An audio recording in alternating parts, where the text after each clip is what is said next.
Profit, loss, risk. For decades, that was pretty much it, right? That was the investor's holy trinity.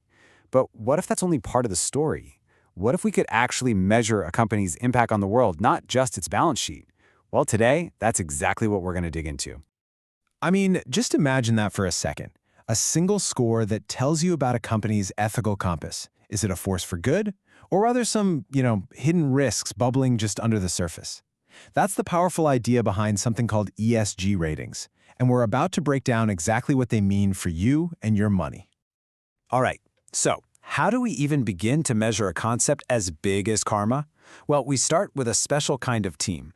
Think of them as your new financial detectives. They're not looking for criminals, but they are looking for clues about a company's true character. And their names? Well, it's environment, social, and governance, or ESG for short. These are the three critical lenses we use to investigate how a company really operates. It's a huge shift from just asking, how much money does it make, to asking, okay, but how does it make its money? Here's a good way to think about it. Traditional investing, it focuses on the foundation. Profits, liquidity, risk, all that stuff is absolutely essential. But ESG investing, it builds on top of that foundation. It adds two more critical layers: ethical impact and long-term sustainability. So it's not a replacement for the old way, it's more like a really important upgrade. So what kind of clues are these detectives hunting for? Well, under environment, they're looking at stuff like a company's carbon footprint. For social, they're checking out things like fair labor practices and diversity in the boardroom. And for governance, they're digging into things like anti-bribery policies. And look, these aren't just feel-good metrics. They're real signals of a well-run, forward-thinking company. Okay, so we've got the framework, but how does all of this get boiled down into a simple, usable score? How do we actually measure this corporate karma? Well, that's where the ratings agencies come in. You're generally going to see two kinds of systems out there. Some raters use letter grades, from AAA all the way down to CCC, kind of like a credit score. And others use a pretty straightforward 0 to 100 scale. Both are just designed to give you a quick snapshot of how a company is doing on the ESG front. So what's a good number to look for?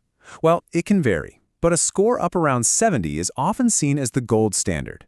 A score like that signals that a company isn't just talking a big game, it's actively managing its impact and probably thinking about future risks that its competitors might be totally ignoring.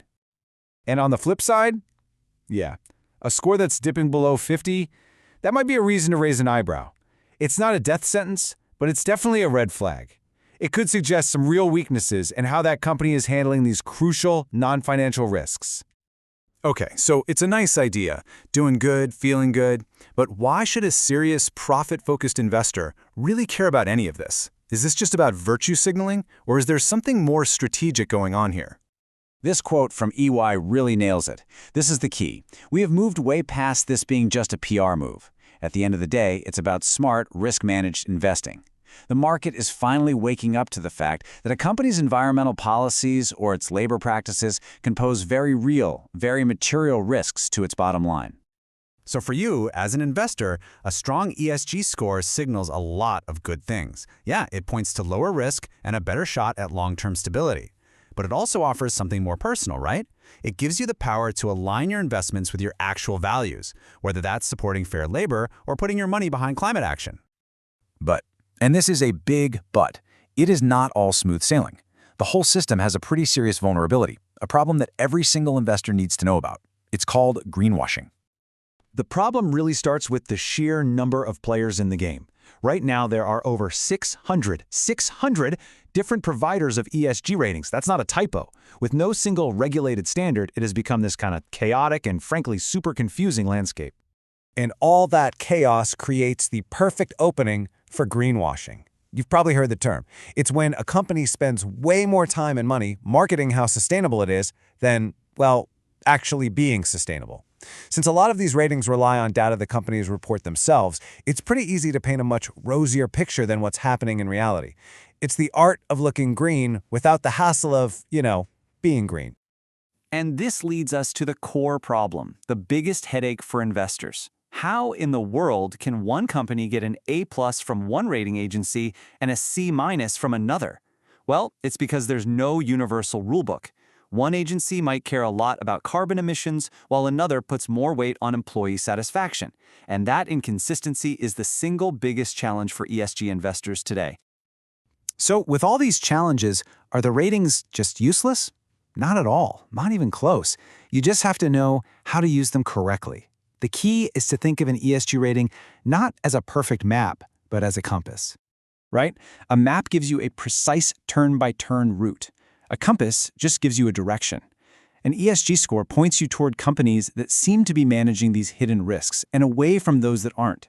And it also helps you navigate towards companies that line up with what you actually care about. It's a tool for direction, not a perfect blueprint. So here's how you use that compass wisely. The 3 big rules. First, treat the score as a guide, not gospel. It's a starting point. Second, use it to compare companies against their direct competitors in the same industry. That's where it's most powerful. And third, and this is crucial, always combine it with good old-fashioned financial analysis. An ESG score is a vital piece of the puzzle, but it's not the whole picture. So there you have it. You've got the framework. You understand the what, the why, and the how to be careful. So the only question left is, which company's karma are you going to look up first?